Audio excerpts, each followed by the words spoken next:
السلام علیکم ورحمۃ اللہ۔ بسم اللہ الرحمن الرحیم۔ اوپر یہ گفتگو ہو رہی تھی شراب کی حرمت کے بارے میں کہ یہ احکامات بتدریج نازل ہوئے ہیں۔ دین اسلام ایک فطری دین ہے اور آہستہ آہستہ پہلے لوگوں کے ذہن بنائے گئے، اور جو سب سے زیادہ ضروری چیز تھی، پہلی بنیادی چیز تھی، ایمان کا مسئلہ، توحید کا مسئلہ، رد شرک کا مسئلہ، کفر بالطاغوت کا مسئلہ، وہ سب سے پہلے اٹھایا گیا۔ اور اس سے پہلے بھی یہی کچھ ہوتا رہا ہے، تمام انبیاء نے یہی انداز اختیار کیا ہے۔ اور نوح علیہ السلام نے تو 950 سال صبح شام کی دعوت دی ہے۔ عقل حیران کرنے والا یہ ایک واقعہ ہے، اور کہیں دوسری چیزوں کا ذکر ہی نہیں ہے۔ پہلی بات یہ ہے کہ اپنے مالک کے اوپر ایمان لاؤ، یا قوم عبد اللہ ما لکم من الہ غیرہ، کہ اللہ کی بندگی کرو، اللہ کو اپنا معبود مانو، اور اس کے علاوہ یہ جو بنائے ہوئے ہیں ود سوا یوس اور یوک اور نصر، ان کو چھوڑو۔ تو اس طرح رد طاغوت کیا اور شرک سے منع کیا اور توحید کی دعوت دی۔ تو ہر نبی نے اسی انداز سے، پھر ابراہیم علیہ السلام نے دیکھیے کس طرح اس دور کے شرک کے اوپر تیشہ چلایا، کلا کما کیا، اور توحید کی دعوت اپنے گھر سے دی، اپنے والد صاحب سے شروع کیا معاملہ، پھر محلے میں، پھر پوری قوم کے سامنے اور بادشاہ کے سامنے بھی یہ بات آئی ہے۔ اور اللہ تعالیٰ بیان فرماتے ہیں کہ ابراہیم نوح علیہ السلام کے طریقے کے اوپر چلنے والے تھے۔ پھر اسی طرح سارے انبیاء کا ایک ہی دین، اور آخری نبی محمد صلی اللہ علیہ وآلہ وسلم کو کہا گیا کہ ابراہیم کا طریقہ اختیار کرو۔ وہ یکسو مسلم تھے، اور شرک کا ایک معمولی سا دبہ بھی ان کے نامہ اعمال کے اوپر نہیں تھا، اور ایسے فرما بردار اللہ کے، یا مالک نے فرمایا فرما بردار بن جاؤ اسلم، تو فوراً بغیر کسی ڈیلے کے فوراً کہا کہ میں اللہ رب العالمین کا فرما بردار بن گیا۔ اور جب بیٹے کو کہا کہ بیٹا میں خواب میں دیکھتا ہوں تو یہ ذبح کر رہا ہوں، بتا تیرا کیا خیال ہے، تو بیٹا بھی کس باپ کا بیٹا تھا، انہوں نے کہا اسماعیل علیہ السلام نے کہ ابا جان جو حکم دیا جا رہا ہے فوراً کر گزریے، اور مجھے صابروں میں سے پائیں گے۔ تو یہ سنت ہے انبیاء کی۔ اور آخری نبی محمد صلی اللہ علیہ وآلہ وسلم کو کہا گیا کہ ابراہیم کے طریقے پر چلو، اور ان کے جو ساتھیوں کی زندگی میں تمہارے لیے ایک بہترین نمونہ ہے۔ اور پھر ہمیں آخری امت کو کہا گیا تمہارے لیے بہترین نمونہ نبی علیہ السلام کی زندگی ہے۔ اور نبی علیہ السلام نے فرمایا کہ میں اس طرح اصلاح کر رہا ہوں جس طرح پہلے اصلاح کی گئی تھی، اور آئندہ جب کبھی اصلاح ہوگی اسی طریقے سے ہوگی جس طرح میں کر رہا ہوں۔ تو یہ ایک بہت زبردست حدیث ہے۔ تو یہ بالکل اب یہ توحید کی دعوت اٹھی ہے اس آخری دور کے اندر، 20ویں صدی کے آخری دور کے اندر۔ یہ ڈاکٹر مسعود الدین عثمانی رحمۃ اللہ علیہ کے ذریعے جو توحید کی یہ شمع روشن ہوئی ہے، وہ بہت زیادہ اس پر زور دیتے تھے، بہت زیادہ اس پر زور دیتے تھے، رد کرتے تھے ان سارے طریقوں کا، یہ جو چاہے جماعت اسلامی نے مشرکانہ طریقہ اختیار کیا جمہوریت کے ذریعے، پھر تبلیغی جماعت والوں نے جو طریقہ اختیار کیا مشرکانہ عقائد کے ساتھ، ساتھ ساتھ توحید کی بھی دعوت، اور ساتھ ساتھ شرک کا بھی بیان، اور یہ ساری چیزیں مکس کر کے کھچڑی، جس طرح ڈاکٹر اسرار نے کیا ہو، تصوف کو بھی بیچ میں رکھا، وحدت الوجود بھی چلتا رہے اور توحید کی دعوت بھی چلتا رہے۔ علی انجینئر نے وہی راستہ اختیار کیا کہ شرک کا رد بھی کرو، مشرکوں کو چندے بھی دو، مشرکوں کو امام بھی بناؤ، ان کے پیچھے نمازیں پڑھو، ان کو رحمت اللہ علیہ کہو۔ یہ ساری چیزیں مکس کر کے کھچڑی بنا کے چلانا چاہتے ہیں، یہ نہیں چلے گا، یہ کبھی بھی نہیں چلے گا۔ یقین کرو جب بھی خیر آئے گی اسی طریقے سے آئے گی جس طرح آخری رسول محمد صلی اللہ علیہ وآلہ وسلم اور صحابہ اکرام کا طریقہ چلے گا۔ اس لیے ہم جو چیز نمبر 1 اہمیت کی ہے اس کی نمبر 1 اہمیت دیتے ہیں، پھر آگے نمبر 2 جو ہے اس کو 2 پر رکھتے ہیں، 3 جو 3 پر رکھتے ہیں۔ تو ہمارے نبی صلی اللہ علیہ وآلہ وسلم کی سنت ہے کہ مکی پورا دور گزر گیا، اندازہ لگائیے، شرابیں بھی چل رہی ہیں، سود بھی چل رہا ہے، اور ساری چیزیں چل رہی ہیں۔ دعوت کیا ہے؟ الہکم الہ واحد، اس پر پہلے اکٹھا کیا، قوم کو 2 حصوں میں تقسیم کر دیا اس دعوت نے۔ یہ دعوت کا انداز ہے، جب بھی یہ اٹھی ہے قوم 2 حصوں میں تقسیم ہو جاتی ہے۔ اس لیے ہم نے وہ غلطیاں نہیں کرنی ہیں جو دوسرے لوگوں نے کی ہیں، چاہے مودودی صاحب نے کی ہیں، ڈاکٹر سرہر نے کی ہیں،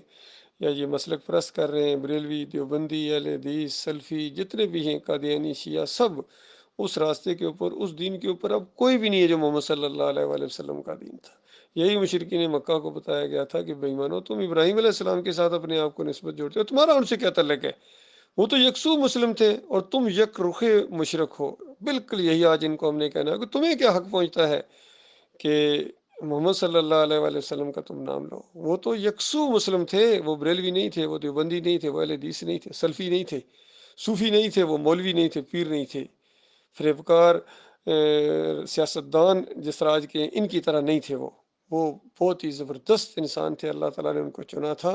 اور سب سے زیادہ اخلاق والے نے، سب سے زیادہ اچھے خاندان والے، سب سے زیادہ عزت والے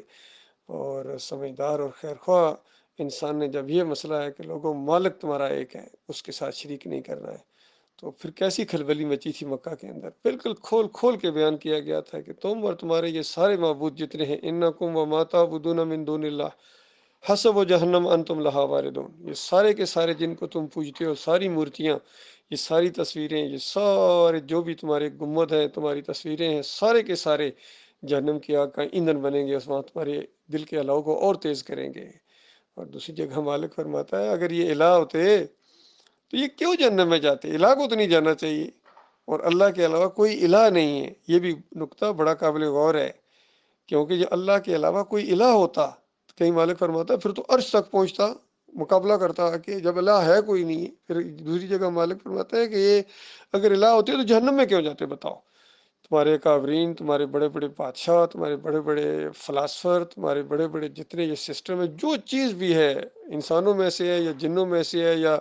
کوئی یہ بے جان چیزیں ہیں، جن جن کو تم نے اپنے ہاتھوں سے بنا کے ان کو پوجا ہے، پکارا، یہ سارے جہنم کے آگ کا ایندھن بنیں گے۔ تو یہ شرک کی چیزیں ہیں، شرک کی نشانیاں۔ تو حیرت ہوتی ہے یہ قوم توحید کی بنیاد پر اٹھی تھی، آج یہ سب کچھ کرنا شروع ہو گئی ہے۔ ان کی قبر پرستی اور تصویر پرستی خالص بت پرستی کی شکل اختیار کر گئی ہے پوری طرح۔ تو اس کے خلاف جب تک آواز نہیں اٹھے گی، اور اس کے جو شرک کے دائی گزرے ہیں، ان کے اکابرین گزرے ہیں، صوفی سارے کے سارے، کوئی ایک صوفی بھی ایسا نہیں ہے جو مشرک نہ گزرا ہو، شرک نہ کرنے والا ہو، قبر پرستی اس نے نہ سکھائی ہو، پیر پرستی اس نے نہ سکھائی ہو۔ ان کی کوئی کتاب اٹھا کر دیکھو، عبد القادر جیلانی کی کتابیں اٹھاؤ، محی الدین چشتی کی، علی اجمیری کی، مجدد الفسانی کی، شاہ ولی اللہ کے پورے خاندان کی کوئی کتاب، یہ نیچے تک شاہ اسماعیل شہید، یہ سارے کے سارے ان کی کتابیں، تقویۃ الایمان جیسی کتاب کے اندر اندازہ لگاؤ، تقویۃ الایمان جیسی کتاب کے اندر کہ ایمان کو تقویت دینے والی کتاب، اس کے اندر اس نے لکھ دیا کہ اس طرح دعا مانگنا کہ اے عبد القادر جیلانی تو اللہ کے واسطے دے، یہ غلط ہے۔ کہتے یہ عبد القادر جیلانی کو نہیں پکارنا ہے، ہاں اگر اس طرح دعا مانگو کہ اے اللہ تو عبد القادر جیلانی کی وجہ سے دے، یعنی بے حق فلاں، بے حرمت فلاں، تو کہتے ہیں عین ایمان ہے۔ اندازہ لگاؤ، جو عین شرک ہے اس کو عین ایمان کہتے ہیں۔ محمود الحسن صاحب کہتے ہیں کہ اللہ کے بندوں کو، مقبول بندوں کو خالص واسطہ رحمت الہی سمجھ کر اگر پکارا جائے تو یہ بھی ایاک نعبد و ایاک نستعین کے اندر آتا ہے۔ قرآن کے پہلے صفحے کے عمر انہوں نے توحید کی کڑاکے جو آیت آئی ہے اس کے اندر شرک کا انجیکشن دے دیا۔ اشرف علی تھانوی صاحب کہتے ہیں کہ اللہ کے بندوں کو نبی کا بندہ کہا جا سکتا ہے، اندازہ لگائیے۔ محمد حنیف کہتے ہیں یہ جو یوسف علیہ السلام کو سجدہ تھا نا، یہ دراصل اللہ ہی کو سجدہ تھا۔ غور کیجئے کتنی بڑی بات اس کے منہ سے نکلی ہے۔ کبھی کہتا ہے اللہ کا حکم تھا، کبھی کہتا ہے یہ تعظیمی سجدہ تھا، پھر کہتے ہیں چلو تعظیمی کا لفظ ہٹا دیتے، سجدہ تو تھا، بہرحال کچھ یہ ہوا ضرور ہے۔ یوسف علیہ السلام کو سارا خاندان بے اختیار سجدے میں گر گیا، یہ اس علم نے اپنی تفسیر کے اندر لکھ دیا۔ تفسیروں میں انہوں نے مارا ہے بے ایمانوں نے۔ تو ان کی سارا پوسٹ مارٹم کرتے ہیں، کھل کے ان کے خلاف بولنا ہے۔ اللہ کے بندو یہ بولنے کا وقت ہے، چند دن گزریں گے کہ یہ زبان چپ ہو جائے گی، پھر بولنے کی ہمت نہ رہے گی، یہ بولنے کا وقت ہے۔ اور جو سمجھ گئے ہیں، جو سمجھ گئے تھے ایمان کو، عقیدے کو، اب وہ نہیں بول رہے ہیں، یہ ان کی مجرمانہ خاموشی ہے۔ اور جو بھی اس شرک کو پھر دوبارہ جماعت کے اندر لے کے آ گئے، چاہے یہ سجدہ تعظیمی کا شرک ہو، چاہے یہ بحق فلاں، بے حرمت فلاں کا شرک لے کے آ گئے ہیں، یہ گنبد پرستی کا شرک لے کے آ گئے ہیں، قبر پرستی کو پھر ہوا دینا چاہتے ہیں، گنبد ان کے دماغوں کے اندر سے نہیں نکل رہا ہے۔ تو اس کے بعد اللہ کے بندو، آپ نے یہ ایمان کی آواز اٹھانی ہے، اسی انداز سے اٹھانی ہے، اسی طریقے سے، اور خیر آئے گی اسی طرح، سارے مراحل آئیں گے، ہجرت کے مقام آئیں گے انشاءاللہ، اسی طریقے سے پورا نقشہ اپنے ذہن میں رکھ کے اس جماعت میں اور یا جو بھی جہاں بھی کوئی یہ کام کر رہا ہے قرآن و حدیث کے مطابق دین کی دعوت دے رہا ہے، وہ ہمارا بھائی ہے، چاہے ہم سے ملے یا نہ ملے، جو بھی ہے، کوئی اس کو مجبوری ہے نہ ملنے میں یا جو مرضی ہے، وہ ہمارا بہت ہی مومن بھائی ہے جو یہ کام کر رہا ہے، قرآن و حدیث کا کام کر رہا ہے، کفر پہ طاغوت کر رہا ہے، رد شرک کر رہا ہے، اور اس دعوت کو آگے بڑھانا چاہتے ہیں، ہم اس کے بھائی ہیں، وہ ہمارے بھائی ہیں۔ تو اس انداز سے باقی یہ جو کفر و شرک بیچ میں لانا چاہتے ہیں، یہ ہمارے بھائی نہیں، یہ ہمارے دشمن ہیں، ہم ان کے دشمن ہیں۔ کوئی بھی ہو، کسی پر چوٹ لگے، کوئی ناراض ہو جائے، یہ کلیہ ہاتھ میں آ گیا اللہ کی مہربانی سے۔ اس لیے اپنے عزائم کو پہلے مضبوط کرنا ہے، اور بالکل یہ دل کے اندر سے اٹھنے والی ایک خواہش ہونی چاہیے، بس شہید ہونا ہے اس راستے کے اندر، اللہ شہید کر دے، بس مالک کی رحمت جوش میں آ جائے، اور پھر اس کے بعد جنت الفردوس کے دروازے کھولیں، اور وہاں جا کے ملاقاتیں ہوں، انبیاء سے ملاقاتیں ہوں، صدیقین سے، شہداء سے، صالحین سے، سارے جتنے مومن وہاں ہوں گے، ہمیشہ کے لیے ان کی دوستیاں ہوں گی، اور بڑی بڑی جنتوں کے اندر اپنے بندوں کو اللہ تعالیٰ جو ہے نا بادشاہ بنا دے گا، بادشاہ بنائے گا، چھوٹے چھوٹے خدا نہیں بنا دے گا، جس طرح علی انجینئر صاحب کہتے ہیں کہ سارے چھوٹے چھوٹے اللہ بن جائیں گے، ان کو اللہ بننے کا بڑا شوق ہے۔ ایک اور پیر ذوالفقار احمد ہے، اس کی بیان میں نے یہ سنا، حالانکہ بہت ہی پڑھا لکھا، بڑی زبردست باتیں کرتا ہے، لیکن بیچ میں شرک انجیکشن بھی دیتا ہے، اور اس کا بھی یہ عقیدہ کہتا ہے چھوٹے چھوٹے سارے اللہ بن جائیں گے۔ کیوں جی؟ کہتے ہیں وہاں ہر کچھ وہی ہوگا، جو چاہو گے ہو جائے گا، اور ہمیشہ رہو گے۔ یہ دو باتیں ان کے پاس آ گئیں تو انہوں نے چھوٹا اللہ بننے کا شوق پورا کیا ہے، اس علی انجینئر نے بھی۔ وہ بے ایمانو، تمہیں اللہ کبھی بھی نہیں بنائے گا، اور جس کو اللہ بننے کا شوق ہے اس کی سزا جہنم کی آگ ہے، جنت میں جا کے اللہ نہیں بن سکتا ہے، باقی جو وہ مانگے گا اللہ اس کو عطا فرمائے گا۔ اللہ کی قدرتیں اور اللہ کی رحمتیں اور شفقتیں جوش میں ہوگی، اور اللہ اپنی یہ صفت کی ایک ہی لمحے کے اندر، چاہے سارے جن اور سارے انسان جو بھی جنتی ہوں گے وہ سوچیں، جو منہ سے نکالیں وہ حاضر کر دیا جائے گا، اللہ حاضر کرے گا، اللہ ان کو دے گا، وہ خود اللہ نہیں بن جائیں گے چھوٹے چھوٹے۔ تو اندازہ کریں، یہ ان کا فہم ہے۔ باقی یہ دیکھیے جتنے بھی گزرے ہیں انہوں نے ساتھ ساتھ شرک کو لے کے چلے ہیں، شرک کو ساتھ لے کے نہیں چلنا ہے، شرک کے منہ پر تھوکنا ہے، ہمیشہ اس کے خلاف آواز اٹھانی ہے۔ شرک اللہ کو گالی ہے، ہمارے مالک کی توہین ہے، اور شرک کے معاملے میں تو بالکل وہ والا انداز کہ یا میں نہیں یا تو نہیں، بس یہ نہیں ہو سکتا کہ شرک بھی ہو اور میں آرام سے یہاں دنیا میں چین کے ساتھ زندگی بسر کروں، ایسا نہیں ہو سکتا۔ مجھے آگ لگے گی اندر ایک قسم کی، ان کے خلاف ان کی ساری چمڑی میں اتار دوں گا، ان کی داتائی، ان کی دستگیری، ان کی مشکل کشائی، ان کی حاجت رفائی، ان سارے گنبدوں کو اور سارے مزاروں کو اور ساری مورتیوں کو اور تصویروں کو جو پوجی جا رہی ہیں، جب ہمارے پاس انشاءاللہ طاقت آئے گی، اور آئے گی یہ طاقت ایسے ہی جمہوریت کے ذریعے طاقت نہیں آتی ہے، بھیک مانگنی نہیں پڑتی ہے،